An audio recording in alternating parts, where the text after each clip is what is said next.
आज ही डाउनलोड करें Skymet mobile app, पूछे मौसम का हाल अपनी पसंदीदा भाषा में और रहे बाकियों से एक कदम आगे। नमस्ते दोस्तों, स्काईमेट वेदर में आप सभी का बहुत बहुत स्वागत है। मेरा नाम महेश पलावत है। 2 जनवरी हो गई है और अब देखेंगे कि अगले कुछ दिनों के दौरान किस इलाके में अच्छी बर्फबारी होगी, कहां पर बारिश होगी, कहां पर तापमान गिरेंगे और कहां पर तापमान बढ़ेंगे। यानी कि पूरे भारत का जायजा लेंगे हम लोग कि किस जगह पर किस तरह का मौसम रहने वाला है। तो आप देखिए, एक western disturbance already as a cyclonic circulation है जो पहाड़ों पर है। इसका असर पहाड़ों पर आज से ही दिखाई देना शुरू हो जाएगा और जो ऊंचे पहाड़ हैं यहाँ पर हल्की बारिश की गतिविधियां और स्नोफॉल जो है वो भी शुरू हो जाएगा। इसके पीछे एक और वेस्टर्न डिस्टर्बेंस है जो 4 तारीख को पहुंचेगा और इसका असर 6 तारीख तक पहाड़ों पर लगातार बना रहेगा। इस तरह का मौसम रह सकते हैं। और अभी जो हवाएं हैं वो अगर हम देखें तो वो हवाएं इस तरह से चल रही हैं। ये पूरे यानी कि भारत में जो है वो एक तरह से ये ठंडी हवाएं का जो असर है वो लगातार दिखाई दे रहा है। ये जो पहाड़ी क्षेत्रों से आ रही हैं बर्फीली हवाएं हैं उसके कारण टेम्परेचर गिर रहे हैं। अगले 24 घंटों तक टेम्परेचर और गिर सकते हैं, यानी सर्दी बढ़ सकती है भारत में। और जो फॉग है, जो कोहरा है, वो ये गंगा के मैदानी क्षेत्रों में इस सारे इलाकों में आपको दिखाई देता रहेगा। ये पंजाब, हरियाणा, दिल्ली, उत्तर प्रदेश, बिहार, झारखंड, उपहिमालय, पश्चिम बंगाल, राजस्थान और उत्तर प्रदेश के कुछ इलाकों में घना कोहरा अभी भी छाया रहेगा। और इसलिए क्या होगा कि दिन के जो टेम्परेचर है वो बहुत ज्यादा अभी नहीं गिरने वाले हैं, तो माफ कीजिएगा, वो बढ़ने वाले नहीं है। और उसके बाद जब धूप तेज निकलना शुरू हो जाएगी थोड़ा सा 2-3 दिन के बाद, तो थोड़ा सा ये जो टेम्परेचर है दिन के टेम्परेचर बढ़ेंगे। और वेस्टर्न डिस्टर्बेंस जब पास आ जाएगा, जैसे ये और ज्यादा पास आएगा, तो जो हवाएं हैं वो एक तरह से आप कह सकते हो कि बदलना शुरू हो जाएंगी। और उनका जो डायरेक्शन है वो क्या होगा कि यहाँ पर ये इंडो साइक्लोनिक सर्कुलेशन आ जाएगा उत्तर भारत यानी पंजाब और सेंट्रल पाकिस्तान में।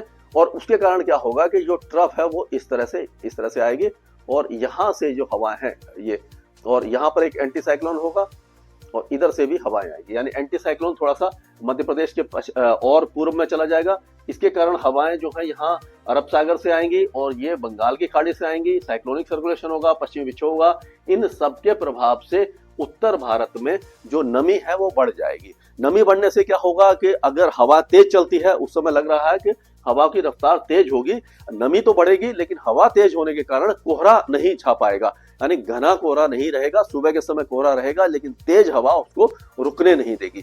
कोहरा छाने के लिए क्या है कि आसमान साफ होना चाहिए, हवा में नमी ज्यादा होना चाहिए, टेम्परेचर कम होना चाहिए और हवा हल्की होनी चाहिए, तब जाकर के कोहरा छाता है। लेकिन हवा अगर तेज होती है तो कोहरा टिक नहीं पाता और जल्दी से हट जाता है। तो इस तरह का मौसम यहाँ पर रहने की संभावना है। पहाड़ों पर लगातार बर्फबारी 5-6 तारीख तक रहेगी। पंजाब और हरियाणा के उत्तरी जिलों में हल्की बारिश हो सकती है। अगर हम देखें तो किस इलाके में क्या रहेगा इसकी बात करते हैं। ये जैसे मैंने बताया कि इस तरह का ये वेदर पैटर्न आएगा। तो अगर हम गिलगित बाल्टिस्तान, मुजफ्फराबाद, लद्दाख और जम्मू कश्मीर की बात करते हैं तो यहाँ पर स्नोफॉल काफी अच्छा होने की संभावना नजर आ रही है और ये अगले पूरे सप्ताह तक स्नोफॉल होगा और अच्छा स्नोफॉल होगा। उसी तरह से हिमाचल प्रदेश के ऊंचे जो पहाड़ हैं, चंबा है, कुल्लू, मनाली, लाहौल स्पीति वगैरह, किन्नौर वगैरह, यहाँ पर बहुत अच्छा स्नोफॉल एक सप्ताह तक जारी रहेगा, रुक रुक करके, कभी कम कभी ज्यादा। लेकिन यहाँ पर वेदर एकदम से साफ नहीं होने वाला है। निचले इलाकों में बारिश की संभावना नजर आ रही है। उसी तरह से अगर उत्तराखंड की अगर बात करते हैं तो उत्तराखंड के भी कई इलाकों में बारिश की गतिविधियां रहने वाली हैं। और ये अगर पंजाब की बात करते हैं, अब पंजाब में जो वेदर है वो अब क्या है कि टेम्परेचर 24 घंटे के बाद मिनिमम टेम्परेचर बढ़ना शुरू हो जाएंगे, क्योंकि पश्चिमी विक्षोभ आने लग जाएगा। और 4 और 5 और 6 तारीख को जो मिनिमम टेम्परेचर है एक बार फिर 10 डिग्री के ऊपर आ सकते हैं। और कुछ इलाकों में ये जो 5 की शाम से लेकर या रात से लेकर के 6 तारीख तक ये पठानकोट, गुरदासपुर, अमृतसर, होशियारपुर, कपूरथला, जलंधर, शहीद भगत सिंह नगर, रूपनगर और ये लुधियाना वगैरह में हल्की बारिश की संभावना उस समय नजर आ रही है। बाकी इलाके अभी तो ऐसा लग रहा है कि सूखे रहेंगे। और उसी तरह से ये उत्तराखंड का मैप थोड़ा सा इधर आ गया है। अब ये हरियाणा की बात करते हैं। हरियाणा में देखेंगे पंचकुला, अंबाला, यमुनानगर, कुरुक्षेत्र, कैथल, करनाल, यहाँ तक जो बारिश की संभावना नजर आ रही है। पानीपत, सोनीपत वगैरह में बादल छा सकते हैं, जिंद वगैरह में बादल छा सकते हैं, लेकिन संभावना बारिश की काफी ज्यादा कम है।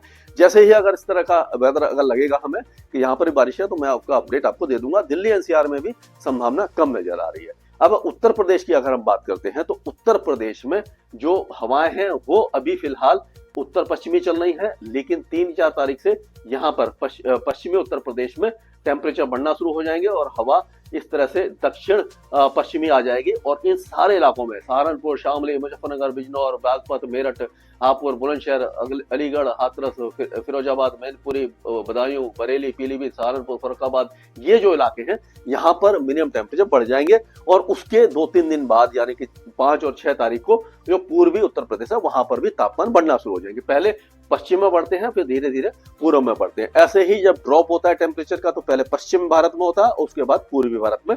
इस तरह से ये एक लहर की तरह टेम्परेचर कम और ज्यादा होता है। और उसी तरह से अगर देखें तो पश्चिमी चंपारण से लेकर के सुपौल, अररिया, किशनगंज, वैशाली, नालंदा, पटना, गया, नवादा, ये सारे इलाके बिहार के सूखे रहने वाले हैं। झारखंड में भी चाईबासा, खूंटी, जमशेदपुर और ये रांची वगैरह इस सारे इलाकों में कोई वेदर एक्टिविटी आपको दिखाई नहीं देगी।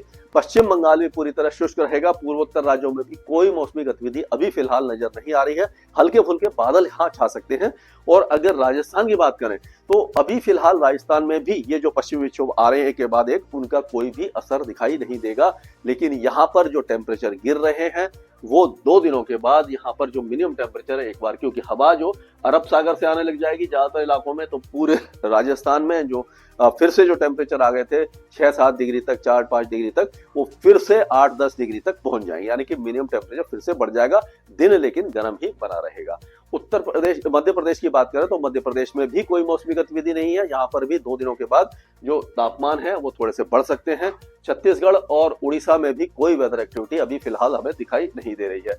गुजरात की बात करें तो गुजरात में 2 दिनों के बाद या 3 दिन के बाद आप कह सकते हैं 5 तारीख से हवाएं जो है वो अरब सागर से आना शुरू हो जाएंगी और न्यूनतम तापमानों में 2 से 4 डिग्री तक की वृद्धि हो जाएगी। यानी कि थोड़ा सा ठंडक कम हो जाएगी। उसी तरह महाराष्ट्र में भी जो कोस्टल एरियाज हैं, नंदुरबार, धुले, जलगांव, नासिक, औरंगाबाद, पालगढ़, मुंबई, ठाणे, दानो, पुणे, ये सारे इलाकों में टेम्परेचर थोड़े से बढ़ सकते हैं। विदर्भ वगैरह में थोड़ा समय लगेगा टेम्परेचर बढ़ने में।